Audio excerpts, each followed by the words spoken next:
سر کہیے گا مارکے حق کو 1 سال مکمل ہو گیا ہے، کس طرح سے خراج تحسین اور خراج عقیدت پیش کریں گے مسلح افواج کو، پھر اپنی قوم کو، اور ساتھ ہی ساتھ جو ہمارے شہداء ہیں ان کو؟ اور یہ بھی کہیے گا کہ ہم نے دیکھا کہ یہ وہ دن ہے جب بھارت نے فالس فلیگ آپریشن کی آڑ میں پاکستان کو فتح کرنے کی کوشش کی، لیکن بھارت تو آج تک پاکستان فتح نہ کر سکا، لیکن پاکستان نے پوری دنیا فتح کر لی ہے، تو کیسے خراج تحسین اور خراج عقیدت پیش کریں گے آپ؟ بہت بہت شکریہ آپ کا. بسم اللہ الرحمن الرحیم. اور it's an honor to speak on such important topic. اور اس لیے کہ آج سے 1 سال پہلے، آج سے 2 دن پہلے، یعنی 6 اور 7 مئی کی رات کو جو کچھ ہوا تھا، وہ پاکستان ایئر فورس اور انڈین ایئر فورس کے درمیان اس کی بیک گراؤنڈ، جیسے آپ نے بتایا کہ جی پہلگام کا ایک فالس فلیگ آپریشن بھارت نے کروایا تھا، جی، جس کا مقصد پاکستان پہ الزام تراشی کرنا تھا، جو ان کا وتیرہ ہے. اس سے پہلے آپ کو یاد ہے پلوامہ آپ اٹھا لیں، آپ پٹھان کوٹ اٹھا لیں، آپ اڑی اٹیک اٹھا لیں، آپ پارلیمنٹ اٹیک اٹھا لیں، یہ سارے کے سارے، وہ تاج ہوٹل کا اٹیک اٹھا لیں جس میں انہوں نے اپنے ہی جو ان کا کاؤنٹر ٹیررزم کا چیف تھا کرکارے، جو انویسٹیگیشن کر رہا تھا سمجھوتا ایکسپریس کے اوپر، اور اس کنکلوژن پہ پہنچ گیا تھا سمجھوتا ایکسپریس بلاسٹ کے اوپر کہ یہ پاکستان کے اندر کسی نے نہیں، آئی ایس آئی نہیں، بلکہ ہندو تنظیمیں، دہشت گرد تنظیمیں، بی ایچ پی، بجرنگ دل اور آر ایس ایس، جنہوں نے یہ انسیڈنٹ جو ہے اس کی ذمہ دار ہے. تو اس وقت انہوں نے اس کو گولی مار دی، پیٹھ پہ گولی ماری تھی انڈین آرمی کی طرف سے. پھر اس کی بیوہ نے جو ہے انڈین آرمی کو اور انڈین گورنمنٹ کے ڈیلیگیشن کو اپنے گھر میں انٹرٹین کرنے سے انکار کر دیا. شی آؤٹ رائٹلی سیڈ کہ you have killed my husband. یہ وہ ریپوٹیشن ہے اس ملک کی. جس طرح اس نے پہلگام کیا، پاکستان نے کہا آؤ جوائنٹ انکوائری کر لیتے ہیں، انٹرنیشنل انکوائری کروا لیتے ہیں، لیکن جب را انوالو ہو اور بی ایس ایف انوالو ہو تو پھر انکوائری نہیں ہو سکتی. تو اس کے اوپر بیسس کے اوپر انہوں نے پاکستان کو تھریٹن کرنا شروع کر دیا کہ جب ہم آپ پہ اٹیک کریں گے پاکستان. اس کے بعد بہت ساری میٹنگز ہوئی اور انہوں نے اپنا میونیشن بلڈ اپ کیا، اور بہت سارے طیارے تھے. 6 مئی تک انہوں نے کوئی 20 طیارے جو ایسٹرن کمانڈ سے ویسٹرن کمانڈ میں، بیکانیر میں، بھوج جیسے علاقوں میں شفٹ کیے کہ پاکستان پہ حملہ کرنا ہے. اور پھر آپ نے دیکھا 6-7 مئی کو فائنل حملہ ہوا، تو پوری دنیا نے اس حملے کو دیکھا. اور 50 اب اس کے ڈیٹیل میں ہم 12 جا چکے ہیں، لیکن صرف اتنا کہوں گا کہ 52 منٹ کی فلائٹ وہ آپریشن تھا، 52 منٹس.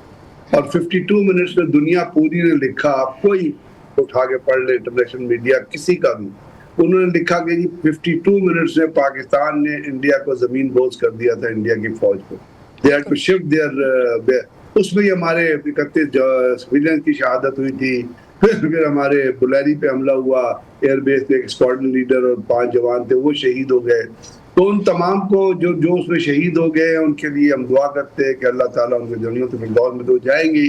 خدا تعالیٰ ان کے جب بھی یاد کرتے ہیں تو کہتے ہیں خدا ان کے پسماندگان کو صبر دے. اس کے ساتھ ساتھ جن لوگوں نے یہ کام کیا ان کو پاکستان حکومت نے ایوارڈ سے بھی نوازا. کل بھی پرسوں بھی پی ایف آڈیٹوریم میں ایئر فورس نے ایک اپنی ایوارڈ سیریمنی رکھی ہوئی تھی، اور ان تمام لوگوں کو آئیڈینٹیفائی کر کے جنہوں نے انڈیا کے رفیل طیارے تیار کیے. یہ ایس 400 وہ غالباً اسکواڈرن لیڈر حماد ہے ان کا نام، جنہوں نے ایس 400 کے اوپر فلائی کر کے گئے تھے، جو ایک سوسائڈل مشن تھا. تو ان کے لیے ہم we pay our tribute to them. ہم ان کے لیے اپنے جتنے بھی تعریفی کلمات کہیں وہ کم ہیں، کیونکہ وہ لوگ ہیں جنہوں نے پاکستان کو ہمیشہ بچانے میں. اور اسی طرح پھر جب الفتح میزائل اور باقی چیزوں نے انڈیا کے ایئر بیسز تباہ کیا تھی، تمام چیزیں مل کے اصل میں ایک نقطے پہ جمع ہوئی تھی. اور یہی نہیں کیا پاکستان نے، پوری دنیا کو جنگ کا ایک کانسیپٹ دیا. یعنی جب بھی جنگیں ہوئی ہیں دنیا میں، چاہے فرسٹ ورلڈ وار ہوئی یا سیکنڈ ورلڈ وار ہوئی، ہر دفعہ ایک نیا کانسیپٹ وار کا آیا، جو اس کے بعد اسکولوں میں، وار کالجز میں، این ڈی سی میں پڑھایا جاتا تھا، نیشنل ڈیفینس یونیورسٹیز میں پڑھایا جاتا ہے، چاہے وہ امریکہ کی ہو، پاکستان کی ہو، ملیشیا کی ہو، تھائی لینڈ کی ہو. اس دفعہ پاکستان نے دنیا کو ایک کانسیپٹ دیا ہے ایک چھوٹا ملک ہونے کے باوجود ایک مڈل پار، وہ ہے ملٹی ڈومین آپریشن کانسیپٹ، جس کا بالکل امریکہ سر، میں ایک بھی ملٹی ڈومین آپریشن کا کنسیپٹ دیا گیا ہے. سر میں اس پہ بھی آپ کی رائے جاننا چاہوں گی. اس سے قبل آپ کچھ واقعات سے متعلق بات کر رہے تھے. پہلگام واقعے کی اگر بات کی جائے تو ہم نے دیکھا کہ پاکستان نے بارہا ہر پلیٹ فارم پہ یہ کہا ہے کہ تحقیقات کروائی جائیں، لیکن ہم نے ہمیشہ بھارت کو تحقیقات سے بھاگتے ہوئے دیکھا ہے. بھارت کہتا بھی خود ہے، واقعہ بھی خود گڑتا ہے اور پھر تحقیقات سے بھی خود ہی فرار ہو جاتا ہے. تو اس پہ آپ کی کیا رائے ہے؟ میں یہی عرض کر رہا ہوں نا، اب پلوامہ ہوا تھا، اب ٹائمنگ، ہر چیز کی ٹائمنگ ذہن میں رکھیے گا، کیونکہ میں سالڈ ایویڈنس پہ بات کرتا ہوں، میں کانسپریسی تھیوری پہ بات نہیں کرتا.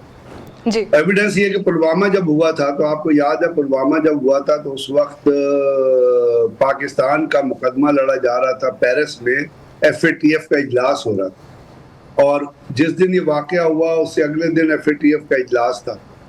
تو انہوں نے کیا کیا کہ وہ واقعہ کر کے جو را نے کروایا تھا CR، اور اس سے پہلے ایک آڈیو لیک ہوئی تھی امیت شاہ کی، جس میں وہ ایک دہشت گرد تنظیم کے ہیڈ سے بات کر رہا تھا. اس کو کہتا ہے کہ کوئی ایسا واقعہ کرو کہ ہم الیکشن جیت جائیں، تو ہمارے کسی جگہ پہ فوجیوں پہ حملہ کرو.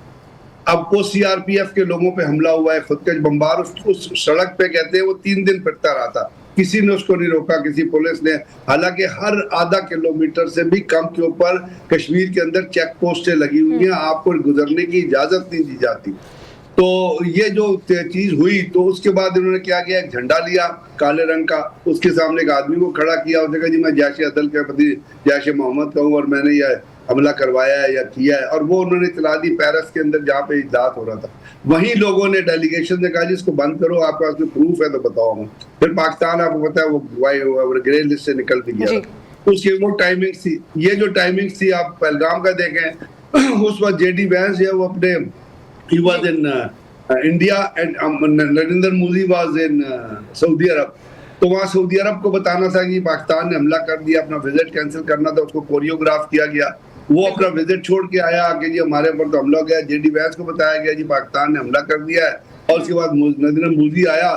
لیکن بجائے اس کے کہ کمینہ ذلیل شخص جو ہے وہ جاتا ادھر پلوامہ جاتا، وہاں لوگوں سے تعزیت کرتا ہے یا کوئی اجلاس بلاتا، یہ چلا گیا بہار، کیونکہ بہار بالکل سر انہوں نے اس کے برعکس کیا. بہار انتخابات میں ساری تر توجہ ان کی مرکوز تھی.